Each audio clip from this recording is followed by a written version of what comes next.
Leamos, mesmo sentados. Ouvistes que foi dito: amarás o teu próximo e odiarás o teu inimigo.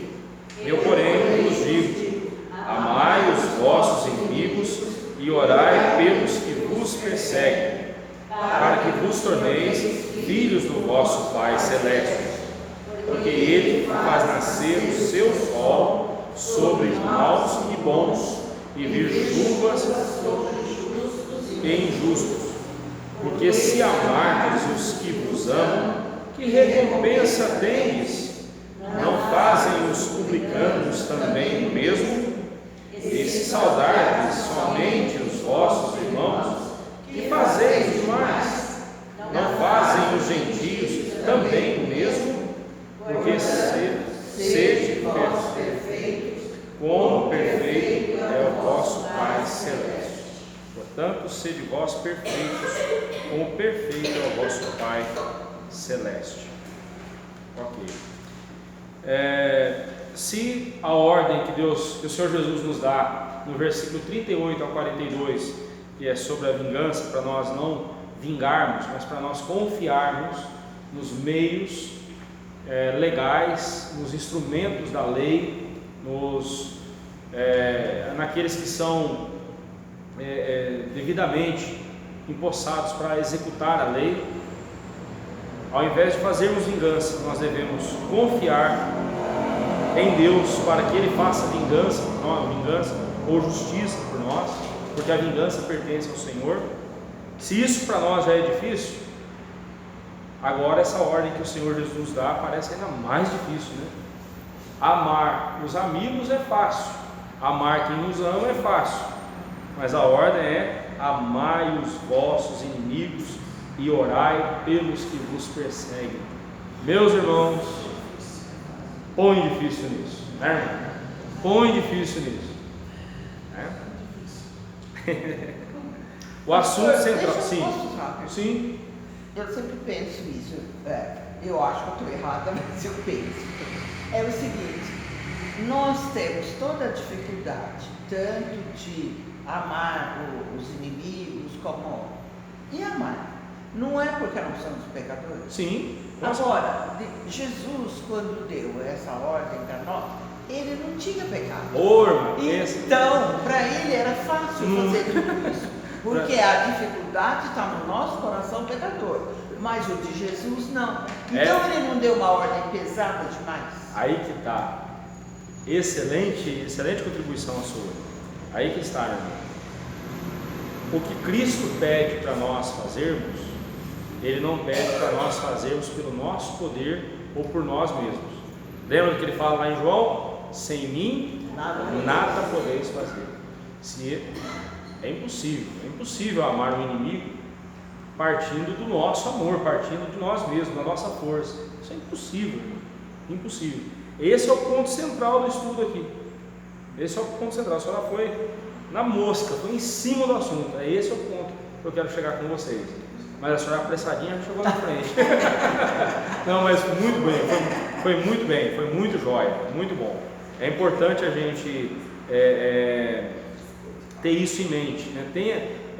Esse ponto que a senhora levantou é o que vai nortear o estudo aqui, vai nos nortear no estudo.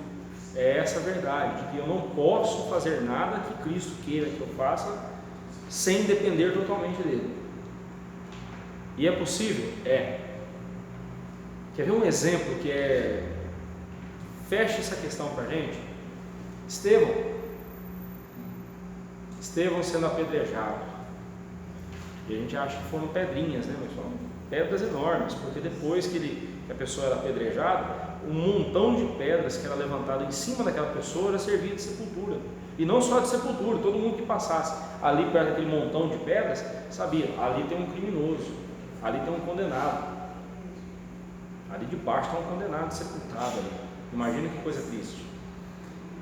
E enquanto Estevão estava sendo apedrejado, além dele ter tido aquela visão maravilhosa de Cristo em pé ao lado do trono do Pai, é interessante que é a única passagem na Bíblia que fala de Jesus em pé no trono, né? Todas as vezes que fala de Jesus no trono, ele está sentado no trono. Por que será, né? Não vou me atrever a ir além disso. Só sei que foi assim que ele viu, né? Mas, além disso, Estevão ora e faz uma oração idêntica de Jesus na cruz: Senhor, não lhes imputes esse pecado. Quem orou desse jeito foi Jesus. Mas e aí? A senhora falou de Jesus, eu concordo com a senhora, Jesus é perfeito, é santo. E Estevão? Mas era um homem igualzinho a gente. Ele tinha o pecado, né? E eu vou mais além, era outro santo igualzinho a nós. Agora, nós é que devemos ser iguais a ele, né? Imitar o exemplo dele. Deus não ser santo, porque sou santo. Ser santo é isso. Ele quer que nós sejamos santos. Sim. Como ele é. E ele não só quer, como nos capacita para isso, né, irmão? Né? Agora veja bem o caso de Estevão, né? Estevão era um homem igual a nós, era um ser humano, pecador igualzinho a nós. Agora, por que ele conseguiu orar desse jeito e a gente não consegue? Tem alguma coisa errada conosco, né? Porque a gente não está levando pedrada de ninguém. Ele era cheio, né? Cheio. Era cheio do Espírito Santo, né? Isso faz toda a diferença, né, irmão? O que isso aponta também para o fato de que tudo que ele fez pela capacitação de Deus na vida dele. Sem mim nada podeis fazer. O problema nosso é que a gente quer amar do nosso jeito, não do jeito de Jesus, não do jeito que a Bíblia manda. Vamos lá? Nós vamos chegar nesse ponto também. O assunto central desses versos é a maturidade espiritual, a qual é vista principalmente quando amamos o próximo, especialmente quando este é um inimigo nosso. O crente, ele não pode dizer eu tenho inimigos. Não, o crente vai dizer, o único inimigo que o crente vai dizer que ele tem são os demônios. Eu não tenho inimigos, são os inimigos que me têm. Tem gente que é contra mim, mas eu não sou inimigo de ninguém. Eu não devo ser inimigo de ninguém. Tem aquele hino nosso, eu tenho a dificuldade de cantar aquela parte dele, né? Eu te agradeço, ó Pai, os meus amigos, e os inimigos também te agradeço. O único inimigo que eu reconhecidamente tenho é Satanás. Eu não agradeço por ele, não. Vou ser sincero, eu não agradeço pelo diabo, não. Quero mais que o diabo carregue nele mesmo, que ele se carregue, né? Agora, eu não tenho inimigos. Os inimigos que me têm. Tem gente que é contra mim. Se eu tiver que socorrer alguém que é contra mim, eu vou socorrer. Mesmo que seja um petista, eu vou socorrer. Né? Vamos lá, vamos em frente. A questão do amor ao próximo. O que foi dito e o que não foi dito. Vamos lá. Amarás o teu próximo e odiarás o teu inimigo. É isso que foi dito, né? Os antigos diziam. Mas onde está escrito isso na Bíblia? Alguém lê para nós Levítico, está aí na apostila, né? Levítico 19, 18. O que está escrito lá? Não determinarás, nem guardarás ira contra os filhos do teu povo, mas amarás o teu próximo como a ti mesmo. Eu sou o Senhor. Aí. Onde que está escrito odiarás o teu inimigo? Você pode procurar em todo o Antigo Testamento, você não vai encontrar essa ordem. O que você vai encontrar é amar, não te vingarás, nem guardarás ira contra os filhos do teu povo, mas amarás o teu próximo como a ti mesmo. Eu sou o Senhor. Você não vai encontrar essa ordem de odiar o inimigo, os inimigos. Isso vem da tradição, então? A tradição judaica, os fariseus, eles acrescentaram, né? Em lugar algum do Antigo Testamento encontramos esse acréscimo, né? Esse acréscimo, e odiarás o teu inimigo, né? O mandamento de Deus lá em Levítico 19, 18 foi interpretado erroneamente, né? Quando essa parte aqui de Levítico 19, 18, não te vingarás, nem guardarás ira contra os filhos do teu povo. Observe que eles inverteram totalmente. Deus está mandando o povo não se vingar e não guardar ira contra os irmãos, né? E os intérpretes da lei entenderam da seguinte forma: e odiarás. Você vai amar o seu próximo e vai odiar o seu inimigo. Acontece que não tem essa frase, e odiarás o teu inimigo. Você não encontra em lugar nenhum no Antigo Testamento. Coisas que eles colocaram, os fariseus, os doutores da lei, colocaram isso e se tornou prática. Sabe aquela história de que uma mentira repetida 1000 vezes se torna verdade? Isso é mentira. Mentira continua mentira. Pode contar 1 milhão de vezes, é mentira. Só que as pessoas passam a acreditar, né, na mentira. Passam a acreditar nisso. Então, alguém disse isso, olha, é para amar os amigos, os irmãos, e odiar o inimigo. Pronto, aí foi repetindo, e se tornou norma. Mas uma norma que Deus não deu. Esse negócio de colocar coisas na palavra de Deus, acrescentar coisas na palavra de Deus, é coisa antiga, gente. Dona Neide, você ia dizendo alguma coisa? Foi Jesus que falou uma coisa, outra por outra, dentro dele. Sim, nós estudamos isso semana passada, né, a questão da vingança. Mas aí ele estava mostrando como é que é essa questão da vingança, né? Nós devemos confiar em Deus para que Deus faça justiça por nós. Existem meios legais que nós devemos recorrer. Por exemplo, se alguém matar um parente meu ou fizer algum mal para mim, eu não posso ir lá vingar com as minhas próprias mãos. Eu tenho que recorrer à justiça. Eu tenho um sistema judicial que deveria fazer justiça por mim, né? E eu devo confiar em Deus, porque Deus é quem vai fazer justiça. Então é nesse sentido lá. Aqui o Senhor Jesus está mostrando para nós que o odiarás o teu inimigo, isso aí não é bíblico, isso não está no Antigo Testamento, isso aí é coisa que os homens inventaram, né?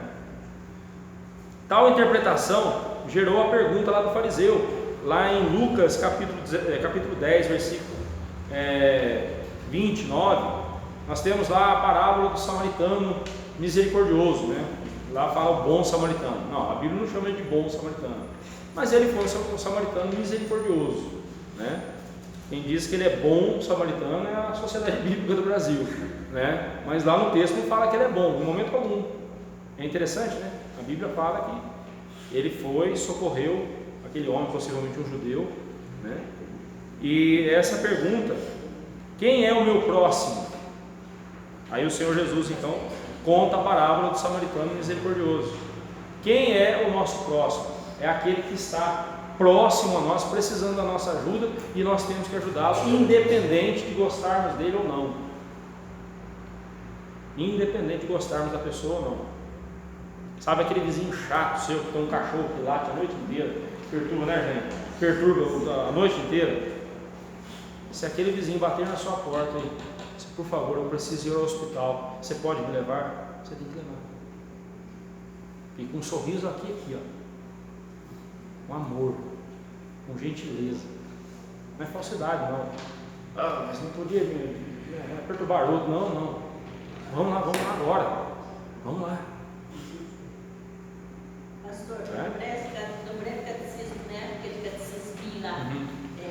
Quem é o meu próximo? Todo meu semelhante. Todo semelhante. Todo mundo que está do meu lado precisa de mim. Eu tenho que ajudar. É o meu próximo, né?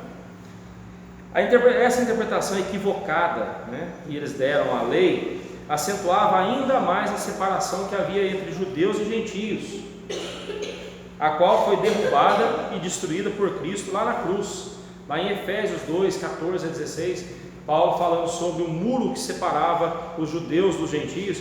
Em Cristo Jesus esse muro foi derrubado, e agora judeus e gentios são um povo só, são a igreja de Cristo Jesus. Nós não devemos mais olhar com essa separação. Agora veja bem, dois grupos raciais, né? Os gentios, ou judeus, e os gentios são todos aqueles que não são judeus, mas que agora, convertidos a Cristo Jesus, é Cristo quem os unia, quem nos une, né? Convertidos a Cristo Jesus, agora são a igreja de Cristo, né? É nesse sentido, tá? Não estou aqui pregando ecumenismo, dizendo que todo mundo é filho de Deus, não de jeito nenhum. Mas a todos quantos o receberam, deu-lhes o poder de serem feitos filhos de Deus, a saber, os que creem em seu nome. Quem não crê em Jesus, quem não confessa a Cristo como único e suficiente Salvador, e as Escrituras Sagradas como única regra de fé e prática, meu irmão, não é meu irmão, não. Essa pessoa não é meu irmão, não é minha irmã, não. né? Vamos em frente? Mas a arrogância dos judeus foi ainda mais longe.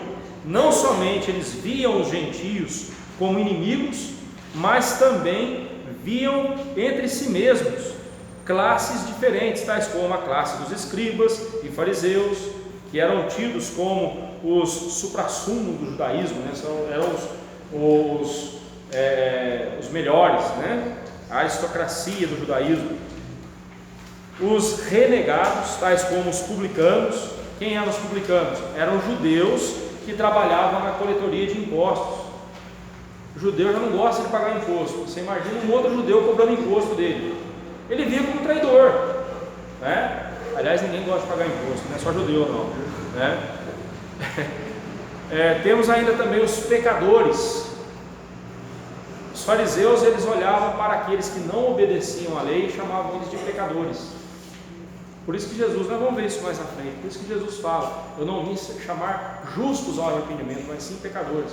Eu não vim buscar aqueles que se acham bons, aqueles que se acham justos, como vocês, fariseus. Eu vim buscar aqueles que se reconhecem como pecadores, que clamam por misericórdia. É para esses que eu vim. E independente de ser fariseu ou não, independente de ser rico, pobre, independente da raça que seja, se é uma coisa que o ser humano é orgulhoso. O ser humano é orgulhoso. O orgulho no coração do homem é uma coisa fedorenta, uma coisa terrível. E o homem não admite que é pecador. E enquanto o homem não admite que é um pecador, ele não recebe o perdão de Deus. Sabe por quê? Porque ele não procura. Enquanto ele não se vê como pecador, ele não procura o perdão de Deus, né? Vamos em frente. Foi nesse contexto então de ódio e preconceito e intolerância que Cristo veio, pregou e derramou-se em amor para que um só povo, um só rebanho fosse criado para Deus. Depois você lê Efésios 4, 4 a 6, você vai ver essa confirmação desta afirmação, né? O amor não é um sentimento, o amor é um mandamento e, portanto, uma ação. Não espere sentir borboletas no seu coração, né? Farfalhando as suas asinhas no seu coração para você amar alguém. Não, isso aí é apaixonite, isso é coisa de adolescente. Não, eu amo o irmão Vander porque ele é uma pessoa muito boa. É fácil amar ele. Quero ver amar aquele sujeito encrenqueiro, não é? É fácil amar. É fácil amar aqueles que concordam com a gente com tudo que a gente fala, não é mesmo? E quando a pessoa não concorda? Você está sendo rebelde, não é assim? Ou você não está valorizando o que eu estou fazendo por você. Não é assim, irmãos. Nós temos que amar, porque amor não é um sentimento, amor é mandamento. É claro que amando corretamente nós teremos sentimentos maravilhosos no nosso coração, não tenha dúvida disso. Não tem coisa mais gostosa do que quando você demonstra amor por uma pessoa e vê aquela pessoa crescendo, ver aquela pessoa sendo abençoada. É maravilhoso isso, é gostoso isso, né? Provoca bons sentimentos em nosso coração, não tenha dúvida. Mas o amor não inicialmente ele não pode ser um sentimento, porque se eu esperar sentir alguma coisa legal, gostosa no coração para amar uma pessoa, então isso não é amor. Vamos em frente, já você vai entender melhor agora o que eu quero dizer com isso. A grande dificuldade que temos em amar reside no fato de que vemos o amor como um sentimento e, portanto, se estivermos sentindo vontade de amar alguém, demonstramos amor a esta pessoa. Mas se não estivermos sentindo essa vontade, então simplesmente descarregamos o nosso veneno sobre essa pessoa ou a tratamos com indiferença. Ou somos grosseiros ou somos indiferentes. o oposto do amor, né, de uma atitude de amor, é uma atitude indiferente. O grande problema é isso, né? É uma atitude de indiferença para com o outro, né? No versículo 44, né, olha lá, no versículo 44, Cristo diz: eu, porém, vos digo, amai os vossos inimigos e orai pelos que nos perseguem. Cristo não só nos ordena a amar, ou seja, fazer pelo outro o que ele necessita que seja feito por ele, isso é amor. Eu estou vendo a irmã Miriam necessitada de algo, e eu posso fazer algo por ela, para ajudá-la, então isso é amor. Então eu vou fazer pela irmã o que ela precisa, ainda que ela não goste, ainda que ela não queira, ainda que ela não tenha pedido a minha ajuda, ainda que ela não admita que necessita disso, mas eu estou vendo, sua irmã, eu vou fazer. Às vezes isso significa trazer uma palavra dura para a pessoa, não uma palavra dura maldosa, não é isso, mas uma palavra firme, como o pessoal diz aí fora, dá um choque no sujeito, né? Às vezes é preciso.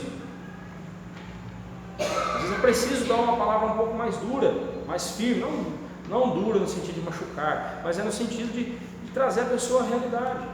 Às vezes é preciso, às vezes não. Às vezes você pode usar um palavreado mais brando, né? A Bíblia diz que a palavra branda desvia o furor, mas a dura suscita ira, né? Então cuidado, mas às vezes você precisa ser firme,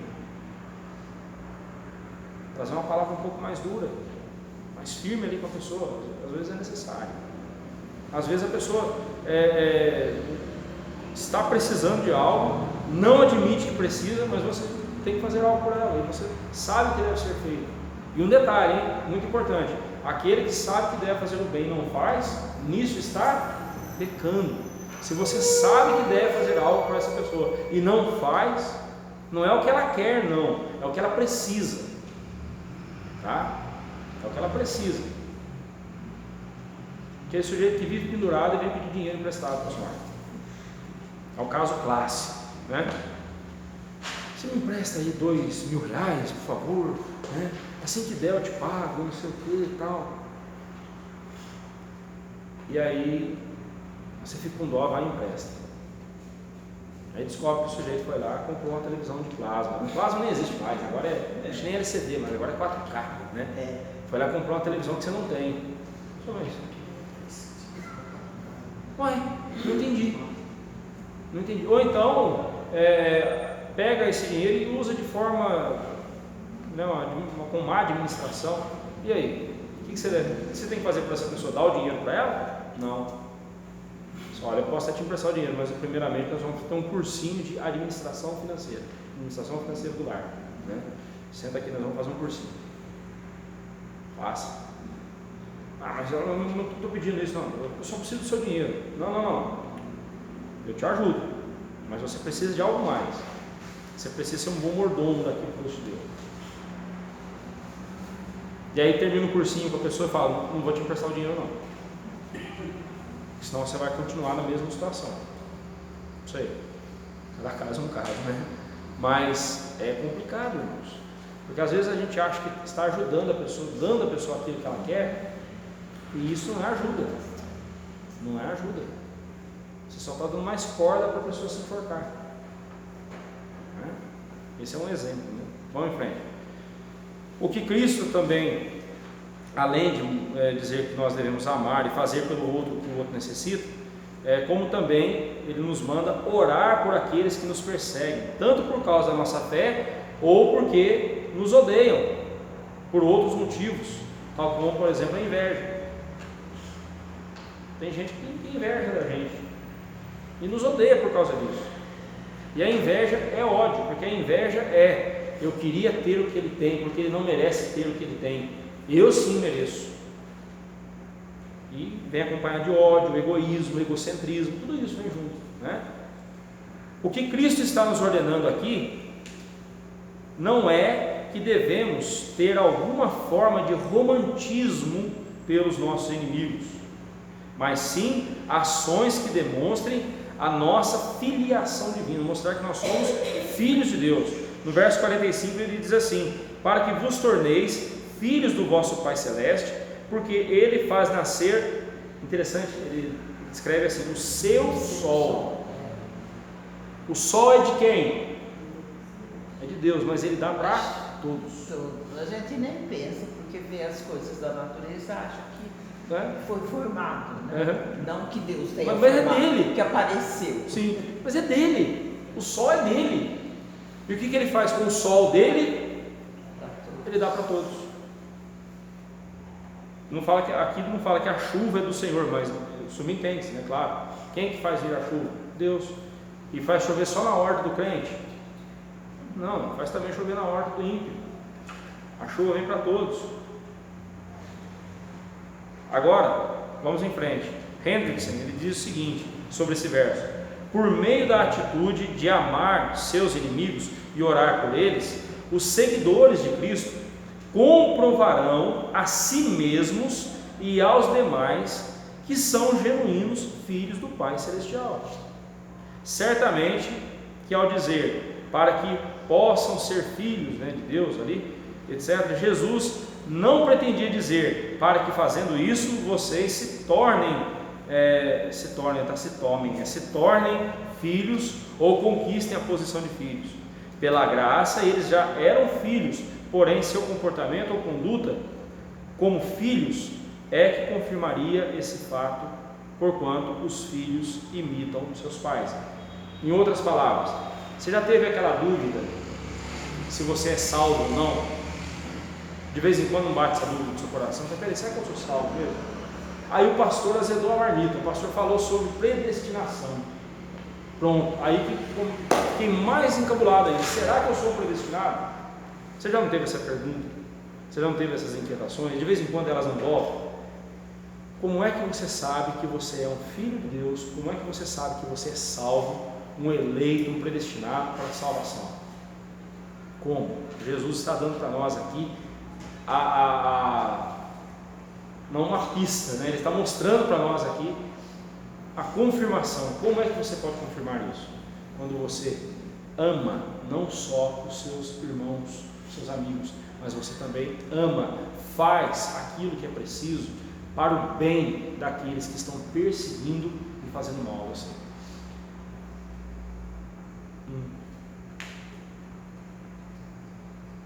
Então que bom, eu tenho como eu saber então se eu sou salvo, então se eu sou um predestinado, se eu sou um eleito? Sim, tem como.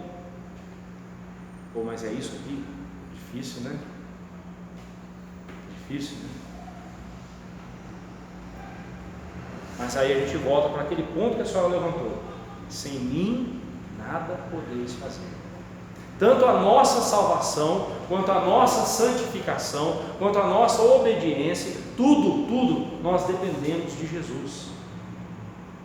Se nós estivermos procurando uma vida obediente a Deus, com base em nós mesmos, nós estamos insultando a Deus, nós estamos pecando. Note como que nós somos pecadores.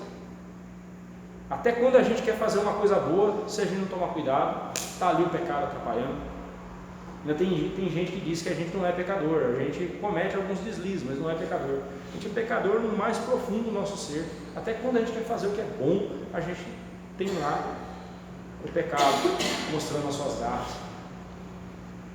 Tanto a nossa salvação quanto a nossa santificação, tudo nós dependemos totalmente de Jesus. Então, o problema é que a gente ora errado também, irmão. A gente ora a Deus, Senhor, me dá mais amor pelo fulano, porque está difícil amar o fulano, né? Não, você não tem que pedir mais amor. A Bíblia diz lá em Romanos 5,5 que o amor de Deus é derramado, não foi, é derramado. Constantemente Deus derrama o amor dele em nosso coração por meio do Espírito Santo que nos foi outorgado, que nos foi dado. Então, tudo que nós precisamos para obedecer a Cristo, nós temos se tivermos a Cristo. Por isso é que quem tem a Cristo não precisa de mais nada. Mas a gente pode pedir, porque muitas vezes a pessoa é tão insuportável, que a gente pode pedir assim, que a gente suporte mais. Sim, né? não, sim. Agora, o que Deus vai fazer com isso? Deus não vai pegar lá um balde lá no céu, né? Vai fazer assim, vou derramar mais amor. Não, Ele não vai fazer isso. Ele já fez. O que Ele vai fazer é o seguinte: Ele vai dar mais situações para a senhora com essa pessoa, para a senhora testar o seu amor, para a senhora provar o seu amor para essa pessoa. Em suma, Deus pode trazer essa pessoa para perto da senhora, e essa pessoa vai ser mais chata ainda, mais difícil ainda, para testar a sua paciência, para firmar. Observe que não é para que Deus saiba que a senhora é filha dele, não, é para que a gente saiba de fato que a gente é filho dele. Que vontade que dá de pegar o pescoço dele, só um minutinho, só dá uma torcidinha, né? Só um minutinho. Não posso. Agora, eu peço para Deus paciência, aí Deus derrama um balde de paciência na minha vida. Não, Deus vai me colocar em situações que a minha paciência será ainda mais testada. E não é testada, é exercitada. Eu gosto até mais dessa expressão, exercitada. Peço sabedoria, pastor. Oi? Peço sabedoria. Sim, eu pedi sabedoria. No pedir sabedoria, a sabedoria vai te levar a obedecer a Deus. E Deus quer que você ame o seu inimigo. Só uma experiência aqui. Sim, irmão, pode falar. Um colega da fábrica, também evangélico, o supervisor pegando no pé dele, ele começou a desejar que o outro fosse demitido. O que é dele está guardado, tudo está guardado. Resumo da conversa: ele foi embora, esse colega, o supervisor até foi depois, 4, 5 meses depois ele foi também, mas primeiro foi ele, porque eu desejava para o outro. Primeiro, o que você planta, o que você colhe. Cada um dá o que tem. Cada um dá o que tem. Nós não podemos dar o que não temos. Se o assunto aqui é amor, eu só posso dar amor se eu tiver o amor de Deus em minha vida. Agora, se eu tenho o amor de Deus em minha vida, não tenho justificativa para não dar esse amor a quem precisa. Porque Deus nos amou quando? Quando nós éramos o quê? Ainda pecadores. Mas no mesmo texto lá de Romanos 5, de 1 a 11, quando éramos inimigos. Nós éramos inimigos de Deus. Acho que é Romanos 5:8, se eu não me engano. Éramos inimigos dele. E Ele nos amou. Não foi quando a gente fez uma boa ação, não foi quando a gente fez algo que Deus falou assim, dá um joinha para você, né? Não. Quando éramos inimigos, né? Pastor, sim, irmão. A mansidão é a mesma forma, né? Estava pensando em Moisés, né? Sim. Ele é um manso, mas quando ele queria a mansidão, todo aquele pessoal que vinha diante dele, ele tinha que ter essa mansidão, mas adivinha contra ele a adversidade. Sim. Aliás, o fruto do Espírito Santo, o fruto é do Espírito. É o Espírito Santo que gera esse fruto em nosso coração. A nós cabe cultivá-lo. Em outras palavras, exercitá-lo. Né? Exercitá-lo. A criança nasce com todos os músculos. Só que a criança não nasce um mini Arnold Schwarzenegger, né? Nasce lá com os músculos todo flacidinho, né? Todo derretidinho ali e tal. Com o passar do tempo, vai crescendo, aí começa a fazer exercício, começa a trabalhar, aí que vai fazendo exercício, as fibras vão quebrando e os músculos vão aparecendo, vão tonificando cada vez mais. Assim é o fruto do Espírito Santo na vida do crente. Nós recebemos o fruto do Espírito Santo no dia que recebemos o Espírito Santo. Agora, é o exercício desse fruto em nossa vida que mostrará se somos ou não crentes. Né? Que mostrará que estamos ou não fazendo a vontade de Deus. Né? Em dar aos homens o que eles necessitam, Deus não restringe suas bênçãos comuns somente aos seus filhos. Ele faz o seu sol nascer sobre justos e injustos, a chuva vir sobre bons e maus. É importante lembrarmos que o amor de Deus foi derramado sobre nós justamente quando éramos seus inimigos. Romanos 5:8, estava certo. Né? O amor é a sua recompensa. Versos 46 e 47 nos mostram que se pagarmos na mesma moeda às pessoas, ou seja, se formos bondosos com aqueles que são bondosos para nós, ou se formos vingativos para com aqueles que nos fazem o mal, então, qual será a nossa recompensa? Que vantagem tem nisso? Vamos usar um palavreado mais no nosso dia a dia. Qual a vantagem se eu sou bom para quem é bom comigo e eu sou mal para quem faz mal a mim? Qual a vantagem? Os gentios não fazem a mesma coisa? Os não crentes não fazem a mesma coisa? Até o ímpio faz isso.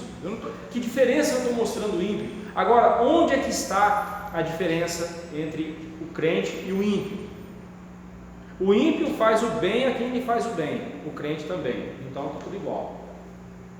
O ímpio faz o mal a quem lhe faz o mal, o crente ele faz o bem a quem lhe faz o mal. É aí que está a diferença. Os dois vão caminhando juntos. Isso nos lembra a parábola do joio e do trigo. O joio e o trigo crescem juntos, até certo ponto são idênticos, são parecidos, ou não tem como separar um do outro. Mas quando chega a hora do fruto aparecer, quando chega a hora da colheita, aí você separa um do outro. Da mesma forma, o justo e o ímpio, eles são parecidos até certo ponto. Mas quando chega aqui, nesse ponto em que alguém me fez o mal, eu vou lhe pagar com o bem. O ímpio, ele faz o mal a quem lhe fez o mal. Aí que está a diferença. Mas qual a recompensa? Mas que recompensa é essa que o Senhor Jesus se refere aqui no verso 48? Jesus se refere aqui, no verso 48 nós encontramos a resposta. É a nossa identidade e identificação. As duas coisas são muito parecidas, Se amarmos os nossos inimigos e orarmos pelos nossos perseguidores, seremos identificados como filhos de Deus.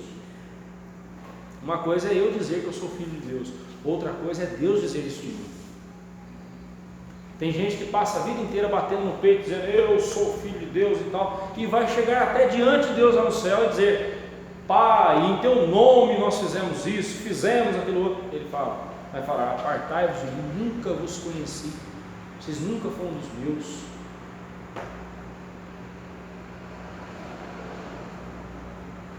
Eu dizer que eu sou filho de Deus é fácil.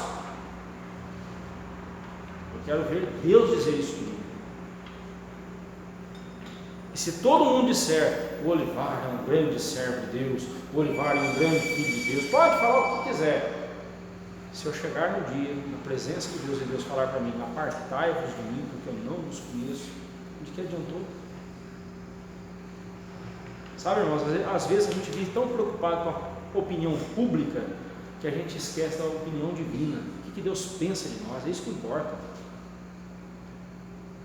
Não é o que a igreja pensa da gente, não é o que o mundo pensa da gente, não é o que eu vou viver de qualquer jeito, não.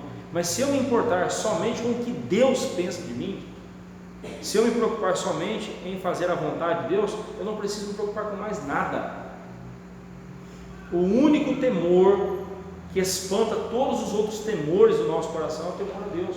Se eu temer a Deus, eu não preciso temer mais ninguém. Pode o mundo se levantar contra mim, não tem problema. Deus é o que me importa. É o que Deus diz a meu respeito que me importa. Mas infelizmente a gente não pensa assim, vão pensar que eu sou carola, vão pensar que eu sou radical. Não posso não, vou pegar leve para não espantar. Não, irmãos, não é assim. Somente os filhos de Deus agem com tamanha nobreza, ou seja, perdoando ou fazendo bem a quem lhe faz o mal. Somente eles amam de verdade, porque receberam em seus corações o amor de Deus. Não há recompensa maior para o crente que há de ser ele identificado como filho de Deus. E se você estiver buscando algo maior que isso, então você não entendeu o Evangelho e talvez nem mesmo tenha experimentado o amor de Deus. Se ser conhecido e reconhecido como filho de Deus para você não é o bastante, se você ainda quer outro título a mais, ou maior que esse não tem. Mas se você quer outros títulos, e esse título para você não é o bastante, meu irmão, lamento. Aliás, nem de irmão eu posso te chamar. Vai ser difícil te chamar de irmão. O amor é prova de maturidade espiritual. Maturidade espiritual. Esse é o ponto máximo desse texto. O Senhor Jesus, ao falar de perfeição, né, olha lá, portanto, sede perfeitos. A palavra perfeito, esse substantivo, ou esse adjetivo, lá no grego é teleioi, que significa, né, o singular é teleios, que quer dizer, tendo chegado ao seu fim ou propósito, algo completo, perfeito, maduro, adulto, plenamente desenvolvido no sentido moral e espiritual. Jesus não está nos ordenando a sermos sem pecados, assim como Deus é isento de pecar. Não é isso que ele está falando. Olha, não pequem como Deus não peca. Não. Nesse mundo, infelizmente, isso é impossível. Né? Eu, sendo pecador, já é difícil me aturar. Imagina se eu não fosse pecador, meu Deus do céu. Nem eu me aguentaria. Tão chato que eu seria. Nós somos pecadores, infelizmente, nós conviveremos com o pecado até o último suspiro nosso. O pecado estará ali nos atormentando. Né? Não é nesse sentido que Jesus está dizendo para a gente ser perfeito. O sentido aqui é de maturidade espiritual. Sejam maduros. Sejam maduros.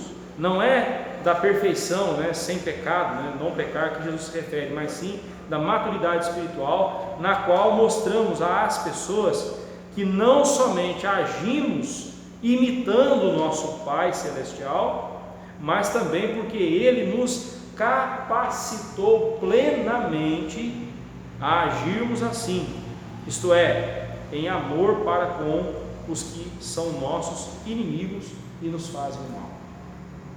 Então, sede perfeitos como perfeito é o vosso Pai Celeste. Jesus está falando aqui do amor. Amem como Deus amou vocês. Como é que Deus nos amou? Primeiro, nós éramos pecadores, não havia nada de bom em nós, Ele nos amou. Nós éramos inimigos dele e Ele fez o bem a nós, Ele se reconciliou conosco. Por meio de Jesus nós temos paz com Deus, estamos em paz com Deus. Deus nos amou imerecidamente, nós não merecíamos o amor de Deus, Ele nos amou incondicionalmente. Ele não pôs nenhuma condição, olha, eu só vou te amar se você fizer isso. Não, Deus não fez assim. O verdadeiro amor é com esse amor que nós devemos amar as pessoas. Olha, Sr. Lair, eu só vou amar o Senhor, só vou amar o Sr. Lair se eu colocar um si no meu amor, eu estou colocando uma condição, então já não é amor. Eu tenho que fazer pelo Sr. Lair, independente do Sr. Lair ter pedido, ter merecido, né? Eu tenho que fazer por ele o que deve ser feito. Se está ao meu alcance, eu tenho que fazer. Isso é o amor. No âmbito do perdão,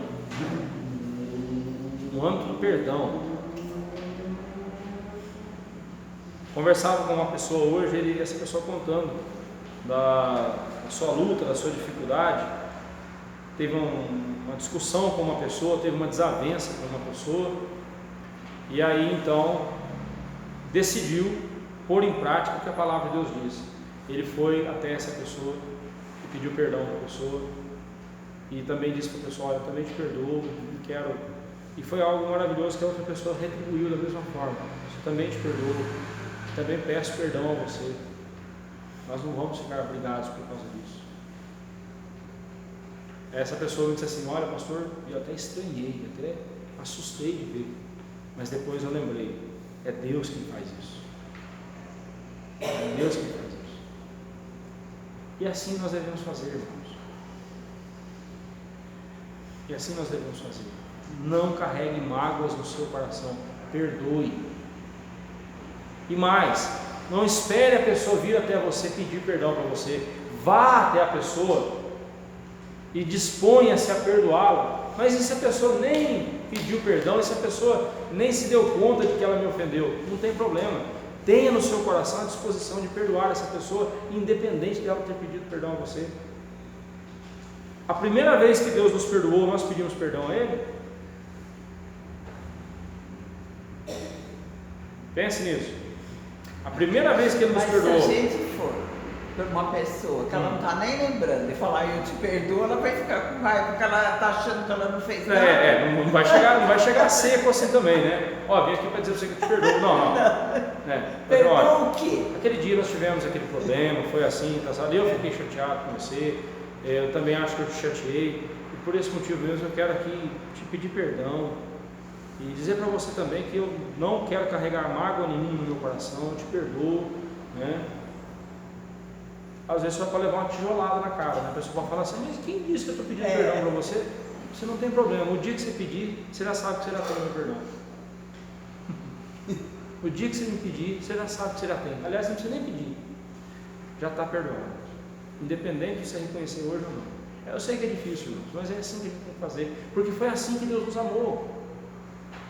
Ele nos deu vida, estando nós felizes da vida, pulando de alegria, cheio de vida, não foi? Não.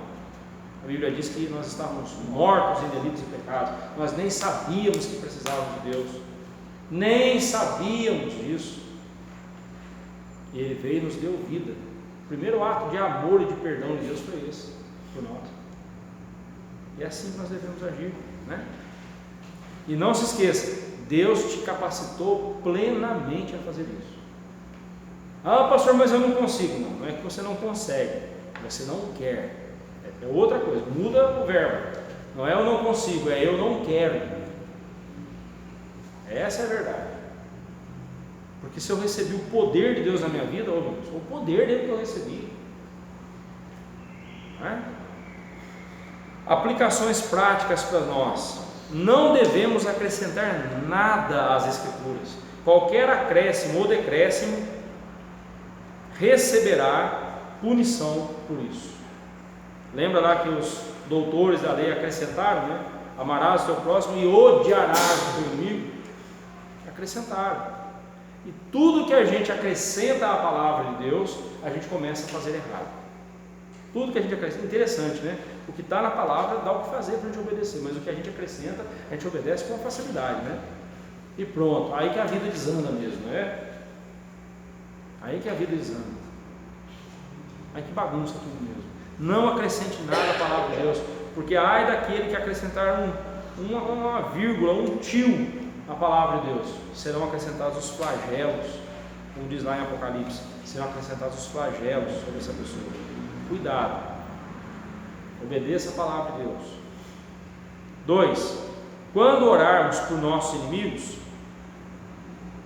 acharemos mais fácil amá-los, pois nos concentraremos mais nas suas carências do que em suas ofensas causadas a nós.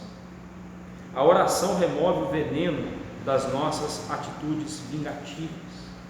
Então, irmã Miriam, tem aquela pessoa chata, difícil de amar? Primeira coisa, ore por ela, ore, mas não faça igual o João e Tiago, né, os boanerges lá que oraram, Senhor, manda fogo, né? Não.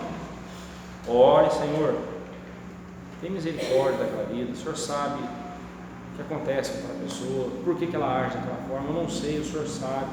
Interessante, irmãos, você já viu uma pessoa que começa a interceder por missões, daqui a pouco a única coisa que ela fala é de missões? Já viu isso? Aquilo pelo que você intercede, a intercessão aproxima o seu coração daquilo ou daquele por quem você intercede. Por isso que nós devemos orar uns pelos outros sempre. Se você começar a olhar para a igreja e falar assim, mas a igreja está fraca, a igreja está desanimada. A primeira pergunta que você deve fazer para essa pessoa é: você tem orado pela igreja? Tem sim. Como? Quando? Você tem orado mesmo? Eu nunca vi alguém que interceda fielmente, fervorosamente pela igreja, não amar a igreja. Eu nunca vi. Agora, eu já vi quem não intercede pela igreja, quem não ora pela igreja, quem não intercede pelos irmãos, reclamar, murmurar, pondo defeito em tudo. Isso eu vejo aos montes. Tem uma pessoa chata na sua vida, comece a orar por ela. Você vai descobrir que talvez você seja mais chato que ela ainda. E é duro quando acontece isso. Eu achava que ele era o chato, quando eu que sou o chato da história. É difícil, né, irmãos? Mas a oração, ela amolece o nosso coração. A oração amolece. O grande efeito da oração é o amolecimento do nosso coração. Ore. E na medida que você estiver orando por essa pessoa que lhe faz o mal, você vai ver o veneno da vingança sair do seu coração e você começar a orar, olhar para essa pessoa com um olhar de misericórdia. Não é que você vai achar um coitadinho, né? O tadinho dele, não é isso não. Mas você vai começar a olhar para essa pessoa com um olhar diferente, né? Você vai começar a olhar com um olhar diferente para essa pessoa. Questão para reflexão. A maturidade espiritual não vem com os anos de igreja. Eu conheço muita gente velha na igreja que é imaturo, meu Deus do céu. É um bebezão. É um bebezão. É muito comum encontrarmos pessoas com longa experiência eclesiástica sendo totalmente infantis quando se trata de amar e perdoar. Irmãos que um senta de um lado, outro senta do outro e fica anos sem conversar um com o outro. Se o irmão sai por aquela porta, o outro sai por aqui para evitar encontrar. Se encontrar, eu se encontro e não disfarçado. Já viu casos assim? Eu não sei se aqui tem, ainda eu não sei, pelo menos que eu saiba não tem, mas eu já vi situações assim. Terrível, meus irmãos. Como que pode? Como que pode? E isso não vem com o tempo não, viu? Às vezes o tempo endurece o coração ainda mais. Maturidade espiritual vem com o exercício do amor, especialmente para com aqueles que nos fazem o mal, ou aqueles que não fazem aquilo que nós gostaríamos que eles fizessem, né? Às vezes a pessoa nem está fazendo mal para a gente, mas só o fato da pessoa não fazer aquilo que a gente gostaria que ela fizesse, já é um problema, né? Então cuidado. Que Deus nos abençoe, como diz o presbítero Edson, que Deus nos abençoe pela leitura e estudo da sua palavra. Estou com saudade dele já, viu? Tá certo.